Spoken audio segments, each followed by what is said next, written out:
kind of, I suppose, final area that we wanted to talk about was enjoying your business a little bit more. To an extent, we've already covered a lot of that. A lot of the tools that we've covered, if you can kind of adopt them and adapt them and really kind of bring them in as part of your business, you will naturally enjoy your business more. Just through having boundaries, through having made a decision about what you want your life to look like, through bringing more sales in, so hopefully making a little bit more money and feeling a little bit more rewarded for all of those hours and effort that you're putting in. All of those things will massively combine to help you enjoy your business a little bit more and kind of get a little bit more on board with it. But there are kind of a couple of things around this I'm just going to talk about a little bit. The first thing is to actually get really clear on your why. And what I mean by that is, why do you do what you do? So a lot of clients will come to me and I don't know, they might say, right, okay, well, I want more money. Okay, why? No one wants money for the sake of money. It's not even real anymore. It's not even like you can sit on gold bars. It's just numbers on a screen. So you don't want money. So what do you want? Is it stuff? Do you want to buy stuff? Do you want to travel? Is it a feeling of security? Is it that you could send your kids to a better school? Is it that you could pay for your kids to go to uni so that they don't have uni debts? What is it? Why do you want money? Nobody wants money for the sake of money. There is always something behind it that is much bigger driving it. And it's really important to tap into that. And that's the same with your business. You know, being a business owner is not the easiest way to make money. If that's what you're about, go and learn the stock market. Go to London and be a stockbroker. Work for 3 years and then retire with a Ferrari and an island in the Bahamas. So there is a reason that you've kind of chosen this path. So what is it? Why? What is it that really motivates you, that really drives you, that's kind of bigger, that makes all of this really worthwhile? Again, a lot of that comes down to that lifestyle vision for a lot of business owners, getting really clear on that one. Actually, that's what I want. For me, it's largely rooted in my experience with my dad. I'm very grateful for what my dad did with his business, but I want to be around for my kids. I want to be there when they get up in the morning, and I want to be there when they go to bed at night, and I want us to have family holidays, and I don't want to be stressed, and I don't want to be worried about money.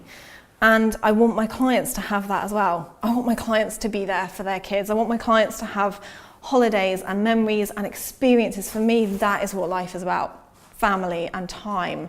And that's what drives me. That's what I get to do every day, is work with my clients to help them get that. You know, for me, that's invaluable. That is so, you can probably see it. It's just fundamental to what I do. That is why I do what I do. That is why when I have a really shit day and you feel like you've been banging your head against a brick wall and you think, why am I doing this? Why did I choose this? It would be so much easier to get a job. That's why. Because if I had a job, I would have to be in an office 9 to 5, and I don't want to do that. I want control, I want freedom. That's my why. Yours will be totally different. Yours will be totally personal to you. But get clear on it. Spend some time thinking about it. Really drill into it, because it makes everything worth it. Just knowing it makes everything worth it. You know, you've probably heard people talk about creating vision boards, or write it down and print it out and put it on your wall, whatever it is, so that when the shit hits the fan, as it inevitably will, or life throws you a curveball, or you just aren't enjoying it, you can kind of look at it and think, okay, it's all right, it's worth it, that's why I'm doing it, I'm gonna get there, it's okay, just take a breath. So really just getting clear on your why is so important. It's also really important from a sales and a client-facing perspective as well. Without you realizing it will drive the values within your business. And values are something else that I really encourage you to get clear on. So everyone has inherent values, and very few business owners take the time to really get clear on what theirs are, and get specific. So if you can take the time to define what your values are, what you stand for, and what you stand for. Essentially, that's what values are. They're a representation of what you're offering. You usually end up with anything between, again, 5 and 7, 7 being the maximum, but these are mine. They just give you like an example. They're completely unique to you. They're completely unique to your business, but they should be driving everything. So they will probably show you where clients are a really good fit. If a client's a really good fit, there's usually an inherent values fit. There's a natural crossover with their values and your values. If you're getting really difficult clients, there's probably a values conflict going on. Sometimes that's about them being the wrong clients for you. Their values don't match yours. Sometimes that's about you not being in alignment with your values. Maybe you're doing something that doesn't sit quite right with you. So one of the things for me is, like I said, act with integrity. And I mentioned this earlier, that if I hear myself say something to a client, I have to do it. I have to go home and think, okay, you can't tell someone else to do it if you can't do this yourself, or if you're not prepared to do this yourself. My business is in great shape because of what I do. I've had to really up my game because I have to walk the talk that I take my clients through. It's great, / exhausting, but no, it's great. So chances are something's not quite sitting right with you, or something's not feeling great, or you're feeling a little bit kind of iffy about something. It's probably, there's a bit of a values mismatch going on. Sometimes it might be that early stages of business, you really need money and you work with a client that you don't like what they do. So for example, for me, I like to work with clients who are really passionate about what they do. I only work with clients who are really passionate about what they do.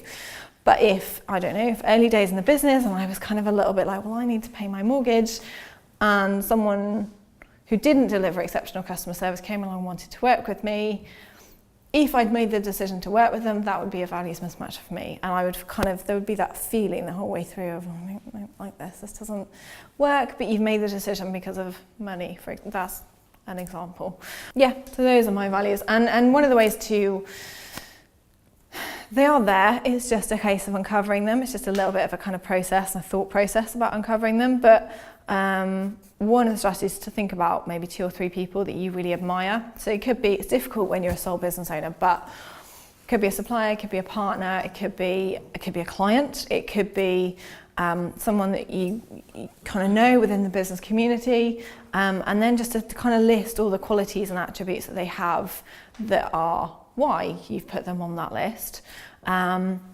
And then to kind of start, there'll be a bit of a crossover and hopefully some natural synergy between different lists for different people. And then it's a case of kind of eliminating and going through and honing it down and thinking, well, yeah, I do admire that, but no, it's not like a deal breaker. And hopefully eventually, like I said, you'll end up with your list of kind of 5 to 7. And you can see I've combined some of mine, like open and honest, essentially the same thing. Yeah, so get really clear on your values, and then start living by them. Once you've defined them, start taking on clients in accordance with them and delivering your customer service in accordance with them and making them an inherent part of your business. And they will also stand you in amazingly good stead when you get to the stage that you're ready to take staff on, because you need to hire staff that share these values. They need to know it, they need to get it, and they need to be prepared to work in line with it. And if they're not, that's when you get really difficult staff members. So getting clear on this stuff, particularly early on, will really, really stand you in great stead. The other things that are potentially making people not happy, we've covered. Not making enough money can make you feel a little bit unrewarded. So hopefully by looking at some of those sales tactics, that will resolve that. Feeling overwhelmed, isolated, unsupported, they're often quite common things for business owners. Like I said, setting boundaries, creating a plan, making conscious decisions, just making a conscious decision. You're also, by making a decision of what to do, you're also inherently making a decision of what you're not going to do. You kind of give yourself permission to forget about everything else. And it's about giving yourself permission not to do everything. Having someone to share the journey with, this is a large part of what I do as a coach, and it's a large part of why I do what I do, because it was what I wanted when I was the sole business owner. It's what I still use my coaches for now. It can be a little bit lonely, and it's really nice to have someone to share the highs and the lows. Obviously, I'm going to suggest you get a coach. I'm highly biased. I think everyone should have a coach. But I do genuinely believe in that. I see the difference that it makes in someone's motivation and encouragement just because they know that someone else believes in them. That's it. That's all. Sometimes that is all I do. So I know you can do that. Oh, really? Okay. Like me, a coach said to me, well, why don't you do what I do? And it changed my life. 2.5 years later, it's like, oh shit, I can do that. That's really cool. But if you're not in a stage where you want to get a coach, maybe join a mastermind program, or maybe look for kind of like a business buddy. Networking can be really, really great for this. And I think all of you kind of network a fair amount. Maybe looking for a business buddy, just someone like we were talking about this, that you've got a few people through a networking group at BNI that someone could just phone you up and say, I'm in a really shit day. I just really need to talk to someone. Yeah, that's what I do for my clients, and if you can find someone to do it for you, it's so powerful.